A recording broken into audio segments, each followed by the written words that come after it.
We woke in an unfamiliar room, our limbs uncoiled from the tension of yesterday's blood. The manor was warm. Fragrant was civility, with potpourri steeped in rose and lavender. Thread couch sheets spun finer than any vow of peace. It was a lie too soft to be true. And yet, there was comfort in its corners, the kind of comfort one dares not trust, but still surrenders to, if only for a single night. Lady Ackerman greeted us with customary formality, the clatter of teacups and her measured footsteps a reminder that, for some, the world still spun on the illusion of normalcy. She told us that Thomathan awaited us in his study. That, at least, was as I expected. Schemes do not sleep, even when the city burns. Before we descended to him, we each found something new laid beside our belongings, a fragment of mirror glass. Silvered, jagged, yet clearly of a once whole design. 5 shards, 5 bearers. When pressed together, they whispered a message in etched script on the reverse. Unify as one. Return to the workshop. It was not mere ornament. This was no bauble, but a doorway, one that promised sanctuary at a cost. To enter the hunter's workshop through its call was to abandon the waking world, to let the body fall still, senses severed from flesh. Only in shared dream could we cross unguarded, a place outside time, or perhaps beneath it. Once gathered, we descended into the heart of the manor, where Thomathan, that smiling serpent in silk, awaited with a feast untouched and a grin sharpened by ambition. He bade us sit, his words both casual and carved with purpose. "Are you prepared to confront the church?" he asked. The question landed with the weight of stone. For though we each bore weapons, scars, and cause, it is a different thing entirely to raise one's blade not at beast nor void spawn, but at faith itself. For some, the decision came easily. The church had lied, had harbored sickness beneath its robes. But for others, the confrontation echoed deeper. Thomathan, of course, did not ask out of concern. He sought assurance, leverage, and spectacle. I could see it behind his eyes. He did not want justice. He wanted to win. We arrived in the Ruby District as witnesses to tragedy. The wind howled through shattered windows like the cries of the forsaken, and smoke trailed from distant rooftops like incense spilled in mourning. A fire burned in the distance, unattended, unwanted, and unrepentant. The church rose before us, not as sanctuary, but as silhouette, its steeple carved in charcoal against a pillar of ascending smoke. Fire licked hungrily at its flame, devouring what little hope remained. Cachets of medicine, bundles of bread, carefully hoarded for those too frail to beg. The air reeked of ruin, blood on stone, smoke in every breath, and the acrid tang of alchemical flame. We moved through streets that no longer whispered prayers, but wept them. There, amid shattered windows and blood-scrawled cobbles, the trail of violence led us to the chapel doors. Admiral Lockhart met us, her voice hardened by duty and ash. She spoke of what had transpired. Her words were heavy, grief steeped in iron-bound. There had been a battle with him. A half-orc had stood defiant, blade in hand, back to the innocent. But valor alone could not arrest the unmaking of a soul. The vicar, once shepherd to this place, had surrendered his humanity to the miasma that festered beneath his flesh. It had taken root in a wound upon his leg, and from it the monstrous had bloomed. Chitinous limbs, arachnid and obscene, had erupted from his spine like blasphemous wings. Black tendrils slithered in the air, thick with rot and memory. He did not die beneath the church's vaulted ceiling. He tore through it, through stone and sermon alike, and vanished into the district's fringe, where engines of war now wandered like beasts without leashes. Within the ruins of that hallowed place, we each took our part. Nameless, quiet and methodical, searched the vicar's office. He prowled with the silent intensity of a crow circling carrion. As the rest of us fanned out to tend to the injured or to take stock of the devastation, I watched as he lingered by the old priest's chair. A pause, a flick of movement, and then he tried to hide it. A page, some coded fragment of truth pulled from a hidden compartment in the seat. He thought his sleight of hand would go unnoticed, but I saw the tremor in his fingers. So did the others. Saber questioned him. I meant offered to translate. Nameless deflected. He claimed it was dangerous knowledge, too unstable to share without care. We left the matter hanging, suspended in distrust, and turned to other business. I descended to the infirmary, where Fractis had already begun his work. His voice steadied the frightened. His hands lifted crates and hearts alike. Within the hour, what had been a place of death became a sanctuary once more.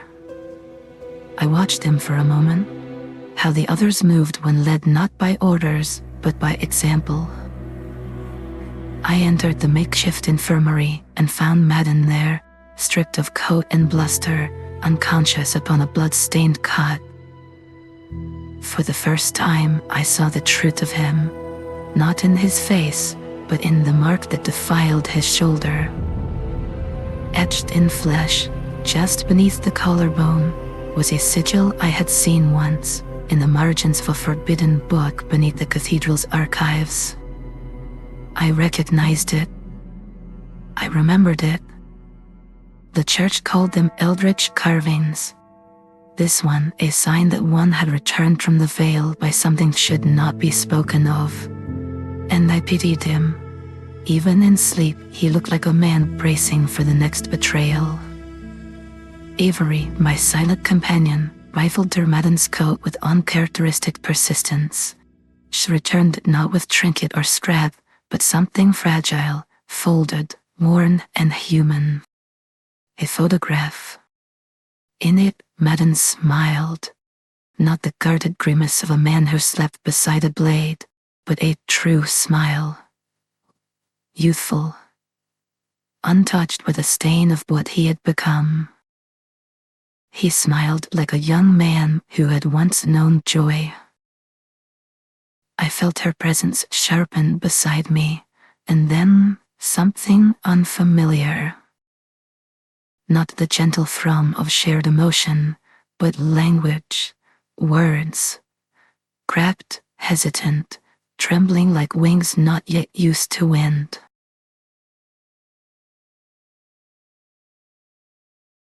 You come,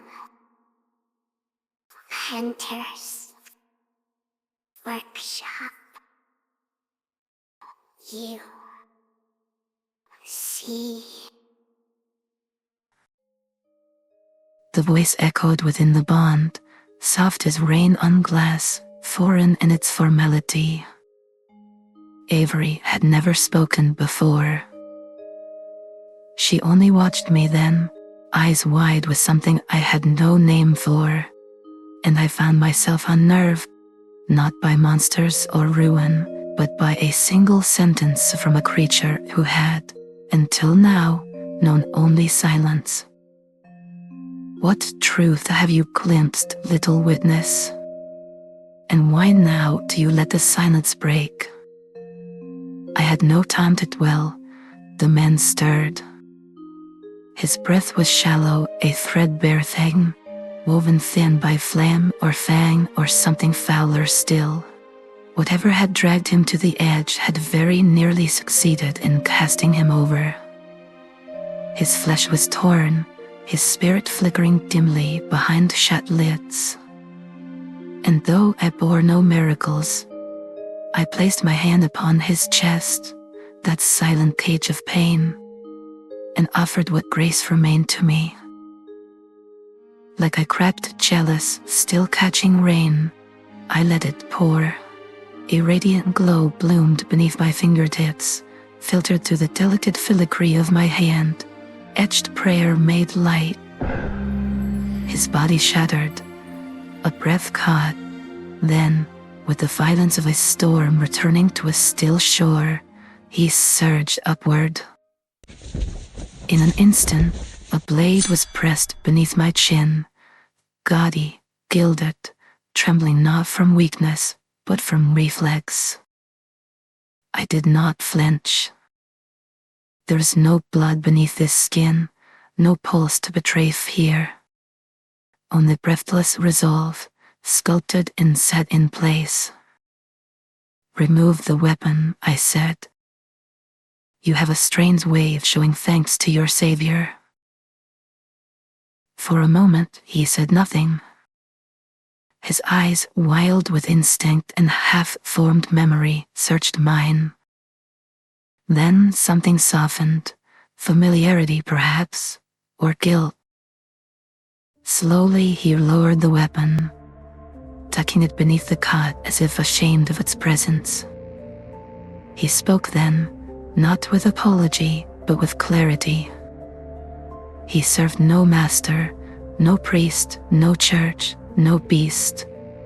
He had come of his own volition, drawn not by faith, but by principle. That those who wear holy vestments to mask monstrous intent deserve no mercy. He feared that we might spare the vicar thing, that we might confuse duty with weakness, and so he came to do what he believed we could not. He called me a reminder, said I healed like a woman he had once known. He did not simply hand me back the photograph. He gave it back with words, not many, but enough to catch in the hollow of my chest. He told me that this image marked the first day of his life, that no one had looked after him in years, not like this. And though it seemed small to me, a quiet act, a healing hand, it meant far more to him. The admission held weight, not the weight of grandeur, but of sincerity unadorned. I accepted it, not sure how to hold something so delicate, so personal, but I tucked it away carefully, reverently. I do not know what to do with it, but I kept it all the same. Admiral Lockhart, weary but yet unbroken, spoke to a man in low tones, of whispers from the north, of a greenhouse left untouched by fire. A cradle of herbs perhaps, or food not yet spoiled by ash. It was a dream half-rooted in truth, half-draped in desperation. But none of us moved toward it. Not yet. Our hands were still stained with the morning's grief, and no harvest could bloom while duty still pulsed like an open wound beneath our ribs. Paladin, wounded in both body and certainty, joined us for a second descent into the vicar's lair. He believed fervently that something had been left behind. Instructions, records, a letter perhaps, folded in ecclesiastic cipher. A trace from the scolaire, or worse, a roadmap etched in betrayal. Whatever he feared it deeply enough to limp after it. This time, there was no pretense of reverence. Where we once tread lightly, we now tore. Shelves were emptied with the fury of the wronged. Floorboards were lifted with blades, not prayers. Nameless lingered at the edge of it all, hands still, eyes restless. Not searching, but weighing, not the room, but us. He bore a question that never reached his lips, and yet I saw it in the way his gaze held mine for too long. Something writhed beneath his silence, a secret, a truth heavy enough to warp the spine, one he could not release without changing the shape of us. And so I answered him, not with word, but with gesture. Porcelain fingers moved in practiced shapes. Mercenary, I signed. Not servant. I let him decide what burden he would bear. I gave him the silence in which to choose. It was Saber, precise, unflinching, who uncovered the truth. A mat folded between the spines of false gospels, marked with arcane sigils. When touched, it shimmered faintly with the glow of evocation. It was not just a relic. It was a message from the Clocktower. Coordinates, instructions, a call to act. A plan already in motion before the victor's blood met the altar stones. And so, as light failed behind the soot-blackened windows, we lifted our eyes toward the tower that cut the skyline like a blade. We would go. For answers, for justice, for whatever was left. We descended the cathedral steps with soot on our heels and firelight breathing down our backs. The church behind us did not mourn. It lingered, wounded and whispering, its sanctity gone to ash. At the hill's foot, where ruin met polish, Thomathan waited. He leaned against his lacquered carriage, like a man savoring the last note of a requiem, casually immaculate, with that ever-present grin that spoke not of relief, but of dividends returned. The smile of one whose gambles were maturing into power. Fractis approached him, voice devoid of flourish but rich in consequence. He relayed the truth with surgical finality. The vicar was no longer a man, and what had remained had fled, skittering on unnatural limbs, leaving chaos in its wake. Thomathan did not wince. No horror crossed his brow. Instead, his smile curved further, as if the news was not tragedy, but timing. He mused aloud, not as a citizen, but as a man circling a throne left vacant. The city, he said, needed direction. The church had faltered. The admiral was stretched thin. The people cried for structure, and he could answer that cry. And there it was, not even veiled. A man met his ambitions with cool precision. The admiral, he said, was more than capable. The implication was clear. The people did not need a new sovereign, least of all one wrapped in velvet and ambition.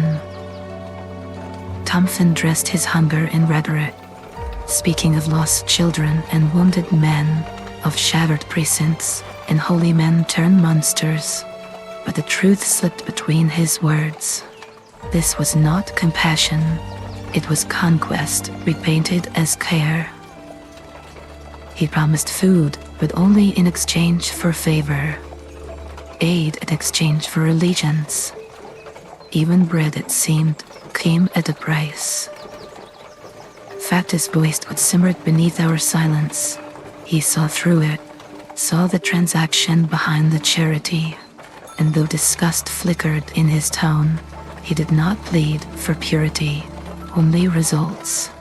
If you will help them, then do so.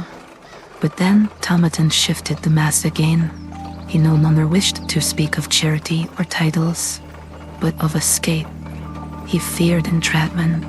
He feared the walls closing in, not metaphorically, but stone and seal and shadow. The beasts that stalked the alleys, the scolaire that nested within minds, and the church whose silence had become as dangerous as its sermons. He wanted us to find a path, a way out, a crack in the city's bones wide enough to slip through.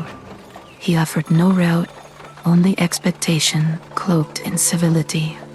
I turned to him, and though my voice was soft, it bore edges. In one breath, you crown yourself the shepherd of the flock, and in the next, you seek to escape into the wilderness. He did not answer, and so we rode in silence, the wheels of the carriage marking time as cobblestone passed beneath us. Outside the window, the clock tower drew near, its frame tall and thin, like a needle waiting to be threaded with fate. We crossed the veil of dusk and entered the clock tower. Its threshold did not welcome us. It groaned, a protest born of years and rust, but it yielded all the same. Inside, time held its breath. Not a silence born of peace, but one forged in tension.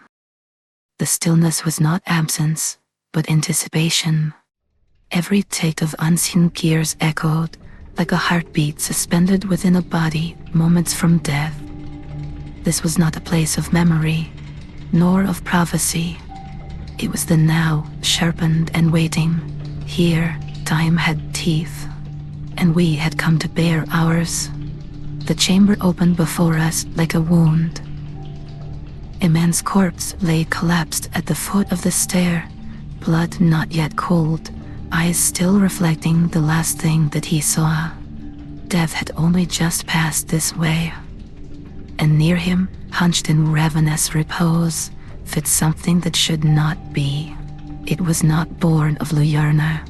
It had been summoned or called or invited. And in that invitation, something sacred had been profaned. It wore the shape of a hound, but mockingly so. A mimicry conceived by something that had only heard of wolves second-hand through screams. Its limbs bent wrong. Its flesh was a tapestry of impossible angles. Too many colors, too few limbs, and yet too many again. It wept void from its wounds, and fed from a place beneath geometry. The air itself betrayed its presence, torn open into yawning gates that did not lead anywhere that should be touched. A hound of Tyndalos, a void-born predator of memory and moment. Nameless moved first, no question, no command, he simply acted. The hiss of magic cracked like the tension of lightning over a silent sea, and with that, the pact was sealed. The tower awoke. The hound did not rush to meet us. Instead, it fractured. Portals multiplied like tumors, warping the very fabric of the room. Reflections of the beast poured from them, insubstantial but deadly, each echo a lie with teeth. To fight it, we had to know it, and to know it, we had to destroy what was false.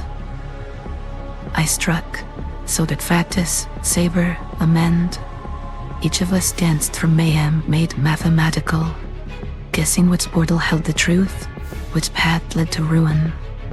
Some gates blasted us with concussive force, hurling bodies like paper dolls against the blast-ribbed walls. One pulse sent me flying, limbs weightless, mine rattled. I remember impact. I remember silence. Nameless never slowed. He moved like a man possessed, not by madness, but by need.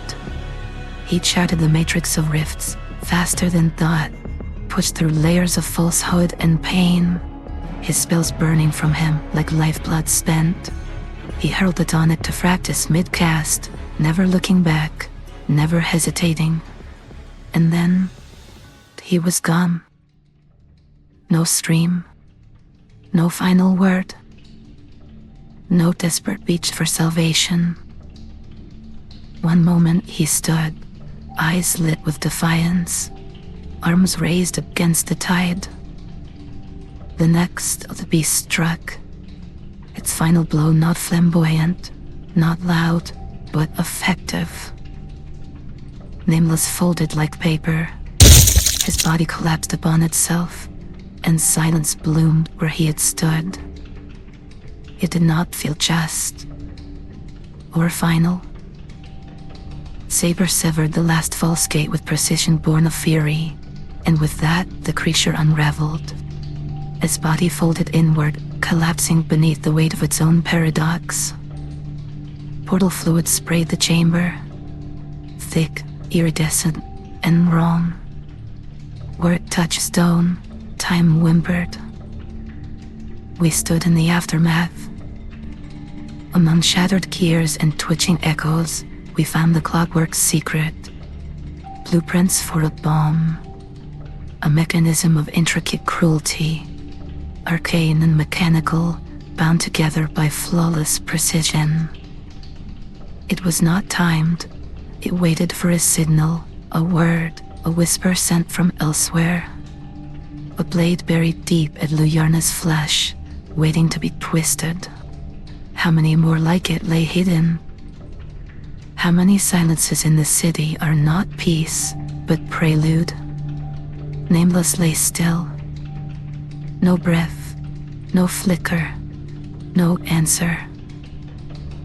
Fractis knelt beside him, and though his hands shone with the practiced precision of crafted mercy, light etched into motion, elegance born of intent, it was not enough.